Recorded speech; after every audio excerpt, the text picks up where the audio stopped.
One aspect of the FMGS is the assistance provided to the pilot to keep the flight safe and within the flight envelope. This assistance covers the engine failure compensation, the low speed protections, the autopilot flight director mode reversions. Let's look at some of these protections in detail. In case of an engine failure with autopilot on, the FMGC ensures an automatic yaw compensation in all modes. This is achieved by the FAC, using the yaw damper at takeoff and go around and the automatic rudder trim in all modes. Furthermore, the autopilot flight director speed reference system pitch mode automatically adjusts the reference target guidance speed in case of an engine failure at takeoff or go around. Low speed protection is achieved by the following features: the auto thrust speed mode, the low energy warning, the alpha floor protection, and the wind shear protection. When the auto thrust is on and in speed mode, if the speed target is selected by the pilot on the FCU and the speed target is below VLS, the auto thrust will not allow the speed to decrease below VLS. Speed, speed, speed. If, for any reason such as turbulence, shear, auto thrust off, the aircraft speed drops significantly below VLS, a repetitive speed, speed, speed oral warning is automatically triggered by the FAC. It drives pilots' eyes to the speed scale, so as to readjust thrust, for example. This warning takes into account the aircraft deceleration rate and current flight path angle, which explains the low energy wording. It is available when the aircraft is on departure and arrival between 100 feet and 2000 feet radio altimeter and in configuration 2, 3 or full. If the aircraft speed continues to drop below the low energy warning and the angle of attack increases above a given threshold, the alpha floor function of the autothrust is triggered. The autothrust commands full thrust, i.e. toga thrust. The angle of attack threshold, which triggers the alpha floor protection, is processed by the FAC as a function of aircraft parameters such as configuration, weight. When alpha floor is triggered, autothrust is turned on if it was previously off, indicated by a white autothrust on the FMA. Alpha floor in green is displayed as the autothrust mode. The alpha floor function is available from liftoff down to 100 feet radio altimeter. Note: the alpha floor protection is lost in cases of combinations of failures such as SFCC1 and FAC2, or both FMGCs, or the alpha floor protection is also lost in case of engine out when slats flaps are extended above configuration 1.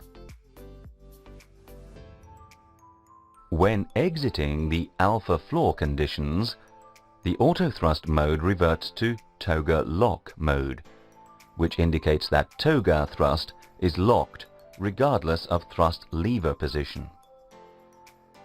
To regain thrust control, you have to switch off the autothrust. You now have manual control of the thrust. You may re-engage the autothrust when convenient. Wind shear, wind shear, wind shear. If the aircraft encounters wind shear conditions detected by the FAC, a red wind shear message is triggered on both PFDs, associated with an oral wind shear, wind shear, wind shear warning. This reactive wind shear warning is available from liftoff to 1300 feet at takeoff and from 1300 feet down to 50 feet during landing, with at least Conf 1 selected. The FMGC provides the following protections against wind shear. At takeoff and go-around, with the Autopilot Flight Director Speed Reference System vertical mode, which commands a pitch, ensuring a minimum positive rate of climb despite a potential speed drop.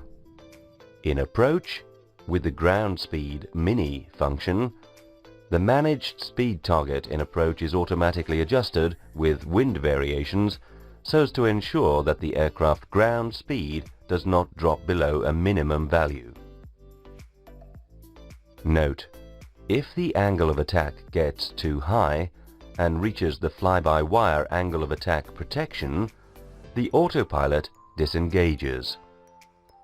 The fly-by-wire maximum angle of attack protection assists the pilot to best react.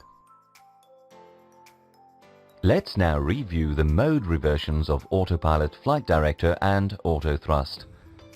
The mode reversions are automatic mode changes which allow a comprehensive autoflight system behavior when the pilot modifies a target on the FCU, happen in case of loss of navigation mode, ensure a flight envelope limit speed protection. Let's review the reversion due to FCU altitude changes. Autopilot is on. Suppose we are in climb, using either open climb or climb to flight level 250 as cleared by ATC. While crossing flight level 225, ATC requires us to level off at flight level 220. We therefore select the FCU target altitude to flight level 220. The Autopilot Flight Director vertical mode reverts to vertical speed on the current vertical speed value. Notice also that altitude blue is not armed. It is then up to the pilot to decide how to regain flight level 220. By dialing the desired vertical speed target, i.e. down to -1000 feet, or by pulling the altitude selector to engage open descent. Note, you can imagine the same scenario in descent. Let us see another case. We are now capturing the target altitude, altitude star green. The ATC clears us back up to flight level 250. We therefore select the FCU altitude target to flight level 250. The Autopilot Flight Director vertical mode reverts once again to vertical speed with the current vertical speed value. It is now up to the pilot to decide how to regain altitude target. By pulling the altitude selector to engage open climb, or by dialing the desired vertical speed target, i.e. up to plus 1500 feet. These are the essential mode reversions linked to FCU target changes which you may have to make in case of ATC late clearances.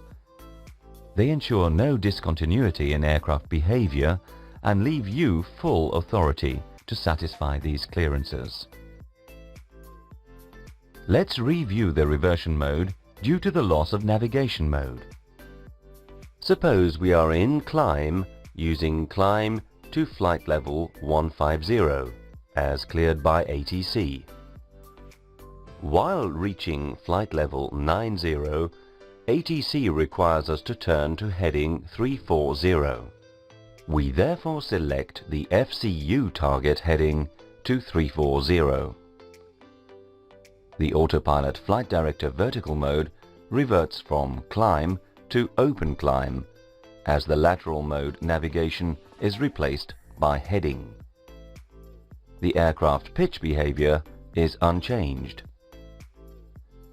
Note, if an altitude constraint was targeted with climb mode, it reverts to the FCU selected altitude when open climb mode engages. We have seen the loss of navigation mode in climb. On the right side of the screen, you can review a similar scenario in descent. When heading mode is engaged, which causes the loss of navigation mode, descent mode reverts to vertical speed mode, with the current vertical speed value, and speed mode engages on autothrust. The aircraft pitch behavior is unchanged. Note, the loss of navigation mode may be caused by a flight plan discontinuity. We will now study the mode reversion when the flight director orders are not followed. Manual flight. Suppose the aircraft is manually flown with flight director on, autopilot off. The current vertical mode is open descent and the autothrust mode is thrust idle. In order to demonstrate the next reversion, the aircraft is pitched up, disregarding the flight director orders given by the flight director bars. The speed decreases.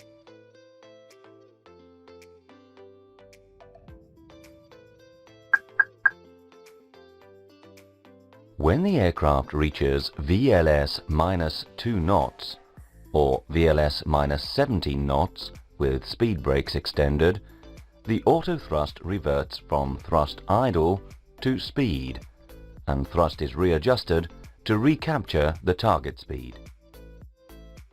Let us see another case. This time we are in climb with thrust climb, open climb modes engaged. For any reason, we do not hand fly the flight director pitch bar, and we pitch the aircraft down. The speed increases. When the aircraft reaches Vmax plus 4 knots, the autothrust reverts to speed mode. Thus, the thrust decreases to recover the target speed. Note, depending on the aircraft configuration, Vmax can be VMO, VLE or VFE. The flight envelope limit speed protection is ensured by autopilot or autothrust with flight director on, autopilot off, mode reversion, so that at minimum speed or at maximum speed, the flight director bars are removed. Therefore, the autothrust reverts to speed thrust mode in order to regain target speed.